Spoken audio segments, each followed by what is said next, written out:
daawadayaal ku soo dhawaada Faafiye Show asbuucan barnaamijku wuxuu ku saabsan yahay 4.5 waa maxay 4.5 halkee buu ka yimi 4.5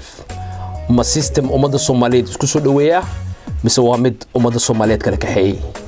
su'aalahaas iyo su'aalo badan ayaan waxaan weydiinay shacab badan oo Soomaaliyeed iyagoo aan jaanis u siinay inay ka dhiibtaan fikirkooda sidaan ognahay 4.5 waxaa la keenay sanadku markuu ahaa 2000 iyadoo la islaha markaas wuxuu Soomaaliya u horseedi doonaa inay yeelato dawlad central ah marka 12 sano kadib systemkaasi Soomaaliya ma faa'iido ku soo kordhiyay shacabka Soomaaliyeed ma faa'iido u keenay mise wuxuu horseeday khilaaf dagaal iyo ummadda Soomaaliyeed oo uqdad kala qaaday sidaan ognahay systemka 4.5 wuxuu ku salaysan yahay in la yiraahday qabiilada qaar ee Soomaaliyeed way dhan yihiin oo waa full 100%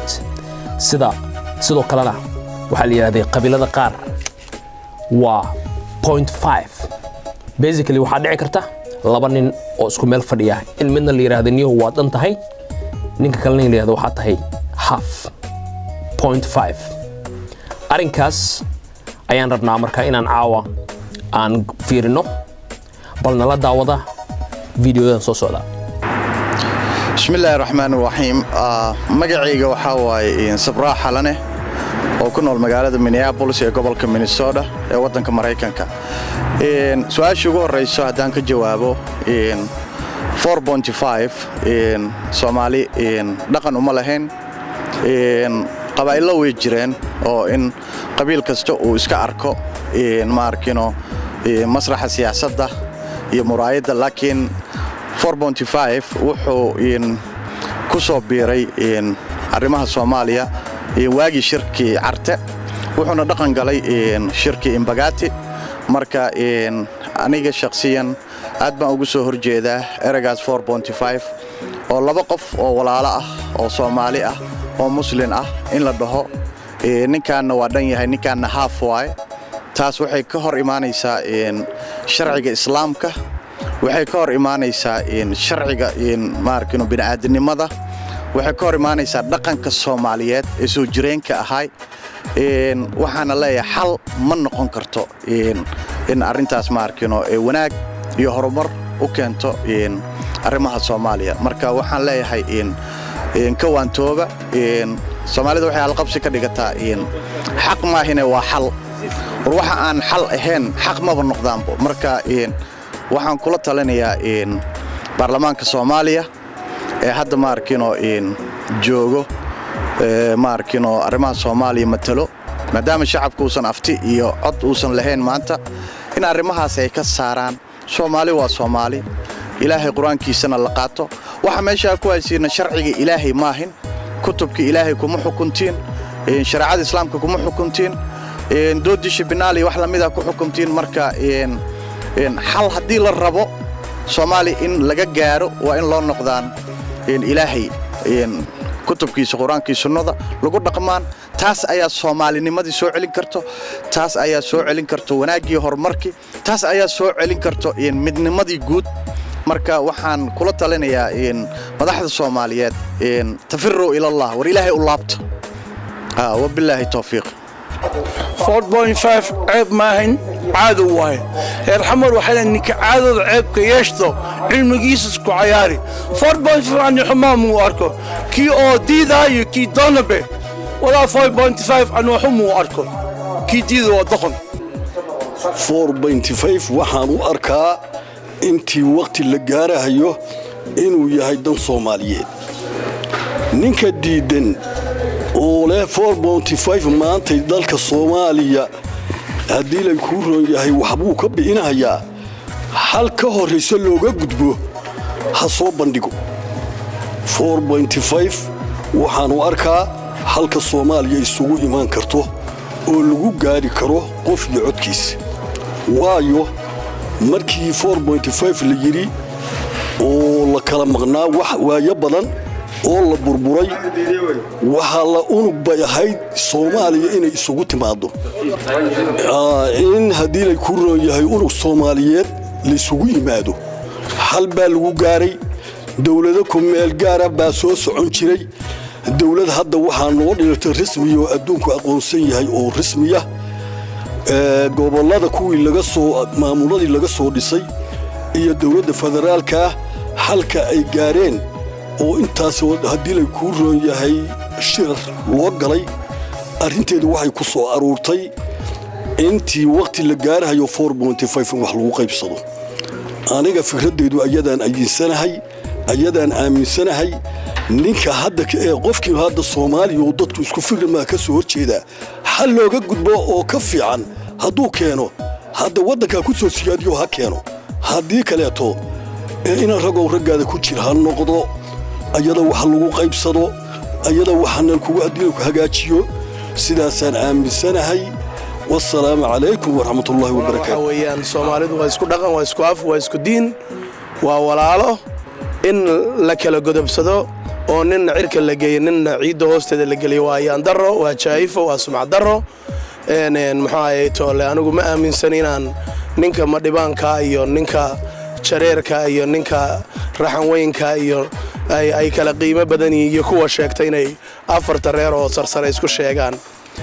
marka haddaan dadka loo cadaalad samaynayn oo kulligoodba shantaba la keenayn shan reer haddaan wax loo qaadanin iyagana la soo gaarsiinayn stage kuwa kala joogaan dee waxaan qashinka ayaad ku heshiiseen dulmiga nagu baabiiseen meesha ka tuura sidoo kale madaxda Soomaalida oo u hanqal taagaysa oo u doodaysa oo waliba labadii liidar ugu sareeyay hadda madaxweyne Xasan Sheekh iyo ra'iisul wasaare Cumar Cabdirashiid ay qaateen waxaa la rabaa in aad dadka u cadaalad samaysaan in ay idinkuna lafaa waaweyn isku sheegtaan labadiinu dadka qaarna aad baabiisaan aad rabtaan in madaxa cagta uga haysaan waa yaan daro waa sumcad daro waa jaayfo qowl baad qaadateen 2002 garow waa isugu tagteen waxa isku afgarateen waxaan 4 sano kaliya ay isticmaalaysaan markii 2016 la gaarana adalow ka tuuraysaan baalkaana dhaafiya gobolada iyo dhaqan iyo system iyo wax kale oo dadka ka shaqeynaya noo keena oo noo cadaalad sameeyo oo kulligeen isku meelna soo wada farisiya oo Soomaali bayna wada nahay 26 sano isgaraacaynay waa baaba'anay waa rogmanay bad baan cuntay burcad badeed baan dishay jidkaana loo galay Kenya iyo Liibiya iyo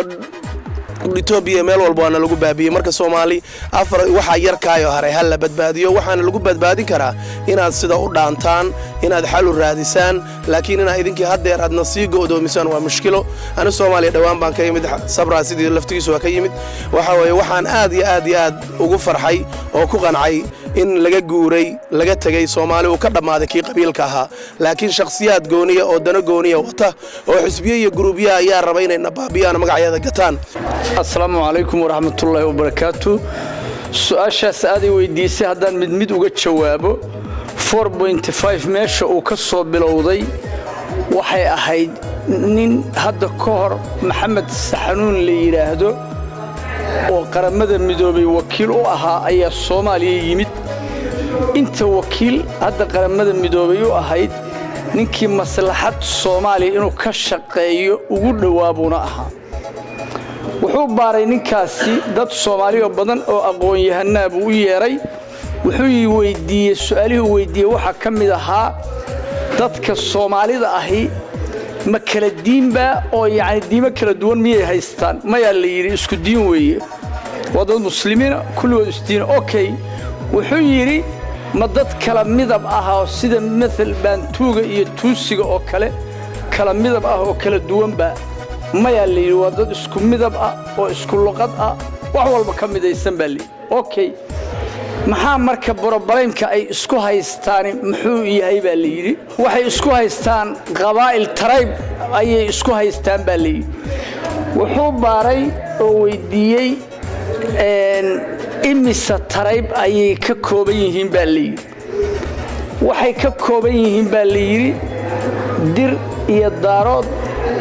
iyo hawiye iyo digil iyo mirifle iyo dad kale oo afartaas aan ahayn oo Soomaali ah oo ayaguna kale okay markaas ayuu dadkaas tiradooda iyo qiyaas badan buu raadiyay markii la raadiyay qorshihii uu ninkaas soo alifay wuxuu ahaa 4.5 halkaas horta first nooga yimid waa mid anigu waxaan u arkaa inaanay suuragal ahayn 4.5ka in laga gudbi karo laakiin marka ay dhacdo doorasho xor ah oo aan awoodno qof kasta inuu codkiisa dhiibto oo fursad aan u helo taas waa laga gudbi karaa oo markaas looma baahan karo waayo qof waliba doorasho gelaya meeshuu doono doorasho ka soo gelaya sidaasna way ku suuragali karaysaa okay assalaamu calaykum waraxmatullaahi wabarakaatu magacay waa dalmar maxamed cali loo yaqaan dalmar yare kulli ra'yigayga haddaan ka hadlo 4.5 wax badan ummadda Soomaaliyeed u dhimay wax badan dad badan baa la duudsiiyey inta Soomaaliya is duudsin karta inta isdili kartana kulli waa soo aragnay waxaan codsanaynaa haddaana ummadda Soomaaliyeed aan waliba ku hadlaya magaca fanaaniinta reer Minnesota at least 4.5ka wax la yiraahdo in laga joojiyo oo bal ummadda Soomaaliyeed mar labaad xaqeedii sida u sinad loo raadiyo nin saaxiibkay oo comedian wuxuu yiri ilmaada Real walbo at least 0.7 ma nooga dhigtaano marka 0.5 wax la yiraahdo hal joojiyo ummadda Soomaaliyeed way siman tahay ummadda Soomaaliyeed deegaan iyo dhaqan bay lahayd dhaqankeedii iyo deegaankeedii iyo bini'aadamnimadii wax loo qaybsan jiray ummaddu wax u qaybsataa loo qaybsado waa haddii dimuqraadinimo iyo waddan Soomaaliyeed la raadinayo haddii kalena de weligeed saana u soconaysaa السلام عليكم ورحمة الله وبركاته. بسم الله الرحمن الرحيم أنا المجري اللي هذا عباد الرحمن حاشي وعلى رسالة حاشي 4.5 كهدي أنا رأيي كديبتو دتك كانوا وحياة دتوجا قائمين ودن كتير بردي وحال وكنا مجرو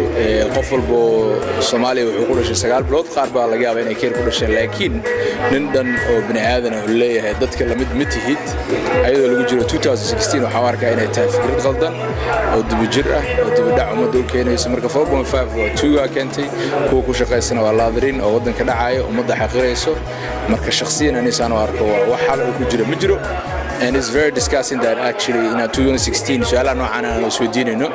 sababtoo adduunka waa la hormaray Mars ama dhow la rabo in la tago Soomaaliland waxay taagan tahay yaa ninkan noocaana ama labintaas ma gali karo ama wax ma qabsan karo marka it's really disgusting about time Soomaalida ay move forward ay ka sameeyaan arintan ay ka dhaqaaqdo anigu nin businessman aan ahay I'm an entrepreneur mana u jeeday inaan xataa shaqaalayga markaan aan gareynayo uma fiiriyo yaa saan waxaan ku fiiriyaa kartida qofka booska loo dhiibay inuu wax ka qaban karo waxana uu ka soo bixi karo marka quality of the person shaqadiisa in loo fiiriyo iyo competency-ga uu leeyahay qofka aan loo fiirin yani meeshu ka soo jeedo waa wax qurxoon oo hadda adduunka ugu dhiso maaragtay ama ku shaqeyso loo fiiriyo result based iyo aqoonta in lagu fiiriyo qofka kartinimadiisa laakiin aan lagu fiirin qofka Joyce Musa lahayn ciduu ka dhashay saada ogtiin qof walba dad ka dhashay marka is very disgusting that in su'aashan maanta ee Soomaaliya hortaalo marka shakhsiyan is it's about time to cut this piece of shit and move maaragtay Soomaaliya to direction ka fiican sidoo oo ma santiin haddii degmo la yiraahdo degmadii waa laga dacwoonayaa maxaa yeelay dadku 300 kiiloomitir oo aan degmo lahayn baad arkaysaa 60 kiiloomitir oo laba degmo leh baad arkaysaa wax cadaalad lagu suurayn kara ma aha Soomaali waxay u baahan tahay 5 qaybood inay wax ku qaybsato oo 5 qaybood inta la simo oo barka laga daayo xaqiraad baa ku jira islaamka iyo aqligu ma ogola in inta la simo 5 qaybood Soomaali wax ku qaybsato inta ay ka gaarayaan qof iyo codkiisa inuu meel ku ridana ayada lagu socdo halku halka ayuu ku jira ninkii wax kale ka raadiya waa nin dan kale leh wax siyaasanaya waxa arinta keenay oo xal u arkay waa dad Soomaali ah oo rabay inay Soomaali isu keenaan si wanaagsan oo la qaadan karana wax ugu qaybiyaan ayaa keeneen haddii meel kale loo wado macnaheedu waxa weeye dadkii awal shalay wax noo qabtay oo borgaranka soo dejiyay oo 4.5 kaanay oo halka Soomaaliyeed in lagu wada u soo gartay in meel looga dhacay oo adigu ilaahay idinka leeyahay waxba ma idaan qaban marka haddii nin walbaba marka uu asagu dadaalo oo wax noo qabto oo borgaran keeno oo waqti badan ku dhumiyo waxba kama jiraan haddii la yiraahdo waxaanu qaadanayaa inkaarooyinka balaha inkaarta aan lagu dhacday inay qayb ka tahan u qaadanaya anigu waxaan dhilahay horta namarka 1 nimankaas soo dadaalay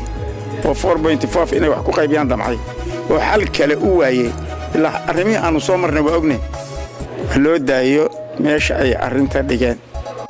aniga fikir ahaan waxay la tahay dii aan ka hadlo arrinta 4.5ka iyo maanta ma dhib bay noo keenaysaa haddii loo gudbo mase xal baa lagu helayaa aniga fikir ahaan waxay la tahay 4.5ka maanta inaan laga maarmin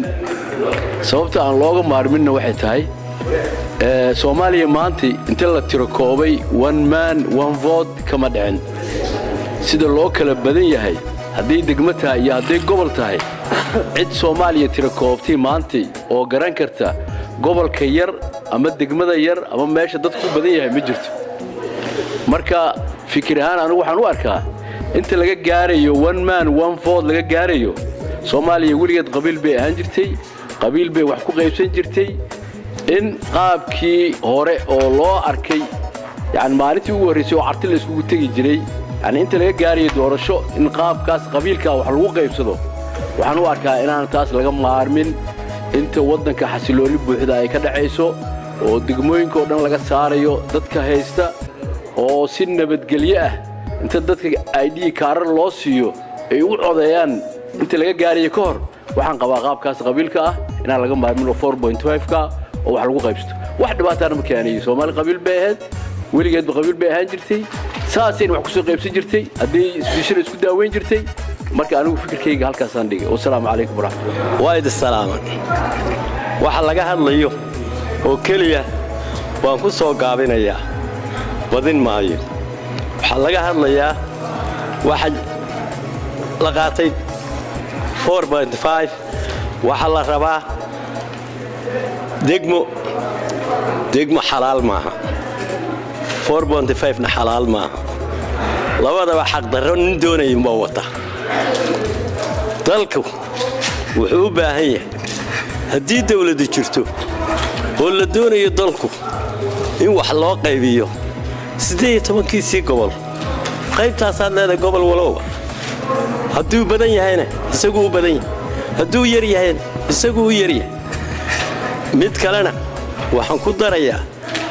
war Soomaali hal kala badbaadiyo oo nin walba mooradiisa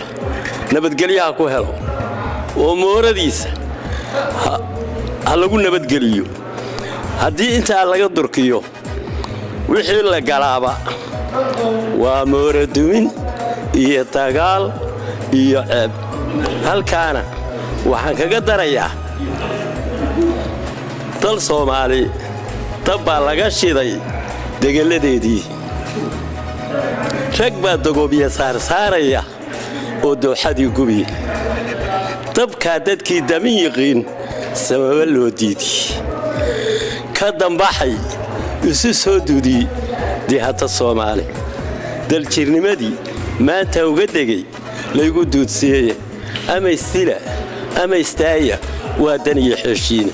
مع السلامة أنا أركا أنا ما تحل صوماليا إنه يقول له يحيى إلا لقى قالوا إلا ما يعني إنه البعوث كيسة وذكر لقى سوق أرورين كرو يا وحال أركا إلى يستحي أرين تاسو أرين حل لقوا قاري كلا صوماليا يعني أركا وحي عذر كجتر لها كبحين ذكروا الله يعني ما شرته أنا أرنت أركا أنت أولي السلام عليكم sidaad ka daawateen fiidiyodaas